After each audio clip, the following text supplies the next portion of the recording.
आपण निर्णय घेणार आहोत। आता सध्या राज्याची पक्षाची असलेली परिस्थिती, कार्यकर्त्यांची मानसिकता, वेगवेगळ्या विभागातल्या असलेल्या कार्यकर्त्यांनी ज्या काही सूचना आम्हाला केलेल्या आहेत त्याच्या संदर्भामध्ये आम्ही चर्चा करून मग त्याप्रमाणे बदल करण्याचा निर्णय घेऊ। ईडीची नोटीस जी दिलेली आहे दुसरं असं स्मरणपत्र आहे। मुळात रोहित पवार यांना यापूर्वी देखील स्मरणपत्र देऊन रोहित पवार स्वतः आले नाही आहेत ईडी समोर असं म्हणण्यात आलेलं आहे। दारांच्या ॲग्रोने त्यांच्या नावाने ही नोटीस काढण्यात आली। कायदेशीर ही लढाई त्यांनी रोहित पवारने त्या दिवशी सांगितलं की कोर्टामध्ये ही केस आहे। आता कोर्टामध्ये ही केस असल्यामुळे कायदेशीर लढाई कोर्टाची आम्ही करणार आहोत। पण दुर्दैव असा आहे की राजकीय दबाव, कोर्टाने सुद्धा सुप्रीम कोर्टाने सांगितलेलं आहे की ईडीने किती राजकीय हस्तक्षेप करावा त्याचा प्रत्यंतर महाराष्ट्रात मी अनुभवलेला आहे। तशाच पद्धतीचं आता रोहित पवारांवर त्याप्रमाणे टार्गेट केलं जातं असं आमचं मत आहे। निश्चितच सत्तेतले जे अनेक मंत्री आहेत यांचे पद जे आहेत ते आता धोक्यात आहेत। खरं तर अनेक मंत्र्यांची पदं जाण्याची शक्यता आहे। खरं तर राष्ट्रवादी अजित पवार यांच्या पक्षातला माणिकराव कोकाटे यांचा लवकरच राजीनामा जे आहेत अजित पवार घेणार असल्याचं कळत आहे। आम्ही बघतोय आता कोणाकोणाचे राजीनामे घेणार आहेत। या मंत्रिमंडळातले बरेच मंत्री वादग्रस्त आणि भ्रष्टाचाराच्या याच्यामध्ये अडकलेले आहेत। रोज नवीन नवीन आरोप होत आहेत। मला वाटतं की जर सरकारला 9 महिन्यामध्ये 8 महिन्यामध्ये या असलेल्या मंत्र्यांच्या कारभारामुळे सरकार बदनाम होत असेल, राज्य बदनाम होत असेल तर मुख्यमंत्र्यांनी तो निर्णय घेणं गरजेचं आहे। तो घेतला नाही तर लोकांमध्ये जी नाराजगी आहे ती नाराजगी इतकी वाढणार आहे। शेतकऱ्यांपासून आता परवाच्या दिवशी हर्षल पाटील या तरुणाने आत्महत्या केली। खरं म्हणतं तर मी आज बघितलं की बांधकाम विभागाला सुद्धा 46,000 कोटी रुपये देणं थकबाकी आहे। राज्यामध्ये वेगवेगळ्या ठिकाणी कंत्राटदार आंदोलन करतायत, काही लोक आत्महत्या करतायत। सरकार संवेदनशील नाही आहे अशा प्रकारचं चित्र असल्यामुळे आपल्या या सहकाऱ्यांना एक तर चाप बसावा आणि तो निश्चितपणाने मार्ग काढण्याचा प्रयत्न जर झाला नाही तर असंतोष वाढेल। आणि मला वाटतं की आता मुख्यमंत्र्यांनी या बाबतीमध्ये निर्णय घ्यावा आणि जे वादग्रस्त मंत्री आहेत ज्यांच्यावर विरोधी पक्ष म्हणून आम्ही आरोप केलेले आहेत त्यांना मंत्रिमंडळातून डच्चूत देणं पाहिजे। सामाजिक न्याय मंत्री संजय शिरसाट आणि माधुरी मिसाळ यांच्यातलं पत्रव्यवहारावरूनच एकमेकांच्या विरोधात मतभेद सुरू झालेले आहेत। सरकारमध्ये या गोष्टी ज्या पद्धतीने दिसत आहेत त्यावरनं हा पक्ष दिसून येतोय। एकमेकांना कटशा करण्याचा प्रयत्न होतोय। नाईलाजाने झालेली महायुती दिसते आहे। प्रत्येकाला वाटतं मी मुख्यमंत्री उद्या होईल अशा प्रकारचाच प्रत्येकाला वाटत असल्यामुळे त्यांचे सहकारी, त्यांचे मंत्री कोणाचंही एकमेकांचं ऐकत नाही अशी परिस्थिती आहे। सरकार राज्यामध्ये फेल्युअर झालेलं आहे आणि राज्यामध्ये या सरकारच्या बाबतीमध्ये आपापसातलेच वाद एवढे आहेत की प्रत्येक मंत्री स्वतंत्रपणाने वक्तृत्व करतो, स्वतंत्रप्रमाणे वाद घालतोय आणि एक वाक्यता नसल्याचं चित्र या महाराष्ट्रामध्ये आम्ही या महायुतीच्या माध्यमातून पाहतोय। शशिकांत शिंदे साहेब, खरं तर राज्यामध्ये महायुतीचं सरकार होतं, गेल्या वेळेस एकनाथ शिंदे मुख्यमंत्री होते, त्यांच्या कार्यकाळात एक घोटाळा उघड झालेल्याचं समजतंय।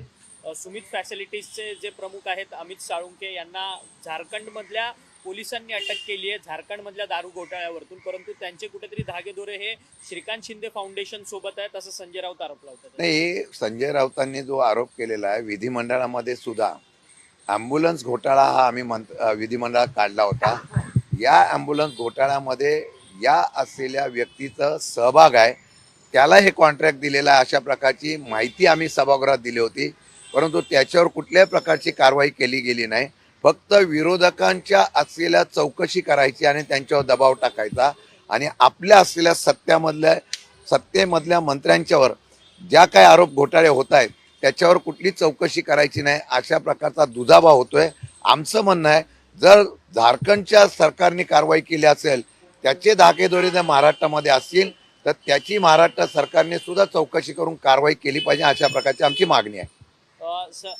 माणिकराव कोकाटे यांचा राजीनामा होण्याची शक्यता आहे आणि या सगळ्या पार्श्वभूमीवरतीच आता माणिकराव कोकाटे नंदुरबार मधल्या प्रसिद्ध शनी मंदिरात दर्शन घ्यायला गेलेले आहेत। श्रावणातला पहिला शनिवार आहे आज।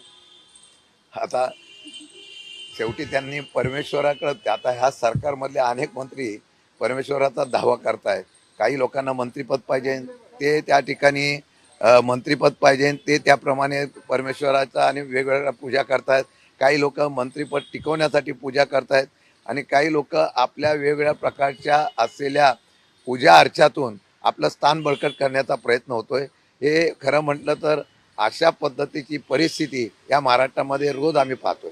प्रदेशाध्यक्ष कुठेतरी नाराजी बोलून दाखवलेली आहे की ज्या प्रकारे मंत्र्यांचं वर्तन आहे मग माझं म्हणणं असं आहे की मुख्यमंत्र्यांनी नाराजगी दाखवण्यापेक्षा कारवाई करणं आणि कठोर निर्णय घेणं गरजेचं आहे. आता मुख्यमंत्र्यांची आणि सरकारची प्रतिमा ही हतबलतेची आहे अशा प्रकारचं चित्र या महाराष्ट्रामध्ये पाहायला मिळेल. गेल्या 3 दिवसांपासून पुण्यात तुम्ही मॅरेथॉन बैठका घेत आहेत. आगामी स्थानिक स्वराज्य संस्थांच्या निवडणुका आहेत, पुणे, मुंबई, नाशिक सारख्या महानगरपालिकेच्या. त्यामध्ये काही लोकांची मतं तुम्ही विचारात घेतली आहेत का, कार्यकर्त्यांची, की एकला चलोरीची भूमिका घ्यायची की महाविकास आघाडी सोबत जाण्याची? नाही, यामध्ये 2 मुद्दे आहेत आमचे. या मुद्द्यामध्ये आम्ही अख्ख्या 3 दिवस महाराष्ट्रातल्या फ्रंटलच्या विभागाची आम्ही बैठक घेतली. त्या विभागामध्ये प्रत्येकाचं मनोगत, प्रत्येकाच्या सूचना, प्रत्येकाची पक्ष म्हणून संघटना म्हणून काय अशा प्रकारे करावं याच्या बाबतीत भूमिका ऐकून घेतली. मी तुम्हाला विशेषतः सांगू इच्छितो की नेते गेले पण खाली जो आमचे कार्यकर्ते आहेत ते आहेत त्या जागेवर पवारसाहेबांच्या पाठीमागे ठाम आहे. हा चित्र आम्हाला 3 दिवसामध्ये पाहायला मिळालं. गर्दी फार होती, कार्यकर्त्यांमध्ये आत्मविश्वास होता, चित्र बदलण्याचं त्यांना उमेद आहे. आणि मला वाटतं की या संदर्भामध्ये वेगवेगळ्या प्रकारचे विषय आलेले आहेत. काही ठिकाणी पक्ष मजबूत करण्याच्या बाबतीमधल्या सूचना आलेल्या आहेत. काही ठिकाणी स्वतंत्रपणाने लढायचं का महाविकास आघाडीमध्ये लढायचे. आज तरी आमची भूमिका महाविकास आघाडी म्हणून लढण्याच्या संदर्भातली कार्यकर्त्यांची आणि आमची ठाम आहे. या मताचं विभाजन न होता विरोधकांना त्याप्रमाणे जशा पद्धतीने उत्तर द्यायला पाहिजे त्याप्रमाणे निवडणुकीला समोर झालं पाहिजे असं आमचं मत आहे. आज ह्याच्या संदर्भामध्ये चर्चा जो आढावा आहे मी पवारसाहेबांच्याकडे देऊ, चर्चा करू आणि पुढची दिशा ठरवू. लाडकी बहीण योजनेमध्ये मोठा गैरव्यवहार झालेला आहे. पुरुषांनी देखील 14,298 पुरुषांनी म्हणजे लाडक्या भावांनी याच्यामध्ये बहिणींचा लाभ घेतलेला आहे. आम्ही सातत्याने सांगत होतो ह्या लाडक्या बहिणी योजनेच्या संदर्भातून ज्या वेळेला ही योजना निवडणुकीच्या अगोदर जाहीर केली त्यावेळेला गरज नसलेले सगळेजण लाभार्थी झाले. सरकारने स्वतःच्या पैसे न देता तिजोरीतले पैसे तसेच वाटले आणि आता निकष लावण्याचा प्रयत्न सुरू केला. आम्ही सभागृहामध्ये हेच मांडत होतो, जे पैसे चुकीचे वाटले असतील तर ते वसूल करण्याची ताकद ठेवणार का. मंत्र्यांनी स्पष्ट शब्दात सांगितलं जे वाटले ते पैसे आम्ही परत वसूल करणार नाही. दुर्दैव आहे महाराष्ट्रामधल्या सरकारी तिजोरीवर आपल्या निवडणुकीच्या संदर्भातून निर्णय घेत असताना चुकीच्या पद्धतीने अशा पद्धतीने योजना राबवली आणि त्याचा फटका आणि त्याचे पैसे हे सर्वसामान्य माणसाचे गेलेले आहेत. आता तर पुरुषांनी सुद्धा लाभ घेतलेला आहे. म्हणजे यंत्रणा किती पोखरलेली आहे, किती भ्रष्टाचारामध्ये या ठिकाणी धाडस वाढलेला आहे, सरकारची भीती राहिली नाही हे चित्र आपल्याला समोर दिसतंय. शिंदे साहेब, आज अजित पवार सकाळीच हिंजवडीच्या संपूर्ण भागाची परिसराची पाहणी करत होते. हिंजवडीमध्ये पाणी साचणं असेल, ट्रॅफिकची समस्या असेल, खूप मोठ्या प्रमाणात निर्माण होते. परंतु त्यांनी बोलता बोलता एक सत्य बोलून गेलेत की या सगळ्या समस्यांमुळे हिंजवडीतल्या IT कंपन्या ज्या आहेत त्या बँगलोर आणि हैदराबादला निघून जातात म्हणून. 100% मी पण काल तो कार्यकर्ते जे आमचे बोलत होते त्यावेळेला हाच मुद्दा आला. पुण्याची ट्रॅफिक हा विषय खरं म्हटलं तर फार मोठ्या प्रमाणात लोकांच्या मनामध्ये नाराजगी आहे. पर्याय काय करायचा त्याच्यावर अजून चर्चा नाही. मेट्रोचं काम 20% फक्त झालेलं आहे. रिंग रोडच्या बाबतीमध्ये फक्त तरतूद चर्चा एवढंच आहे. माझं आजही म्हणणं आहे की जिथे मेट्रोची खरी आवश्यकता आहे तिथल्या मेट्रोला निधी देण्याच्या ऐवजी महाराष्ट्रामध्ये सगळीकडे मेट्रोचं जाळं उभं करायचं किंबहुना जिल्हा स्तरावरपर्यंत मेट्रोची जाळं न्यायचं अशा प्रकारचं एक हट्ट या सरकारने केला. मेट्रो तरी कोण करतंय? 1% त्या ठिकाणी कर हा लोकांच्यावर लादला जातो आणि त्यातून मेट्रो केली जाते.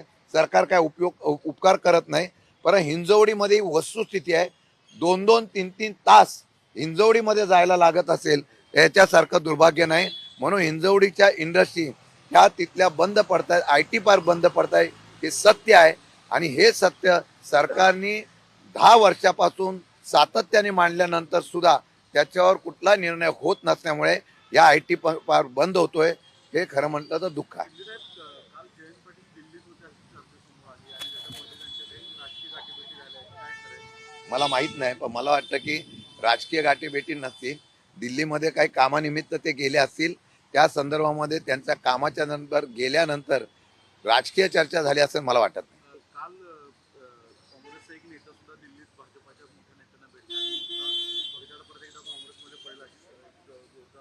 नाही मला काही कल्पना नाही. आणि मला वाटतं की भाजपकडे आता एवढ्या बहुमत पाशवी असताना मग आता भाजप अजून का प्रयत्न करते मला कळत नाही.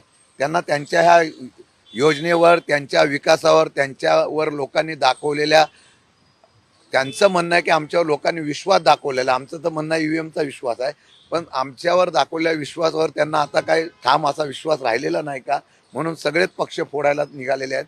मला वाटतं की यामध्ये कुठलं तथ्य नसेल. जे कोणी जाणार असतील, जे कोणी निर्णय घेत असतील, त्यांच्या काही अडचणी असतील तर ते काँग्रेसचे नेते त्याप्रमाणे विचार करत असतील तर मला त्याची कल्पना नाही. अजित पवारांनी धनंजय मुंडेंना सांगितलं पुन्हा एकदा मंत्रिमंडळात घेण्याचे संकेत दिलेले आहेत, याकडे कसं पाहताय? तर या बाबतीमध्ये क्लीन चिट दिली न्यायालयाने कृषी खात्याच्या संदर्भातून असं आम्हाला बातमी कळलेली आहे. परंतु बीडच्या संदर्भामध्ये अनेक घटना अशा आहेत की त्या घटनेच्या संदर्भामध्ये आजही त्यांचं नाव घेतलं जात आहे. या संदर्भातली निर्णय किंवा निर्दोषता जोपर्यंत सिद्ध होत नाही तोपर्यंत मला वाटतं की त्यांना संधी देतील असं मला वाटत नाही. घ्या परदेशात भरारी, तेही सर्वसामान्यांना परवडणारी. 1 रुपया भरा आणि थायलंडमध्ये फिरा.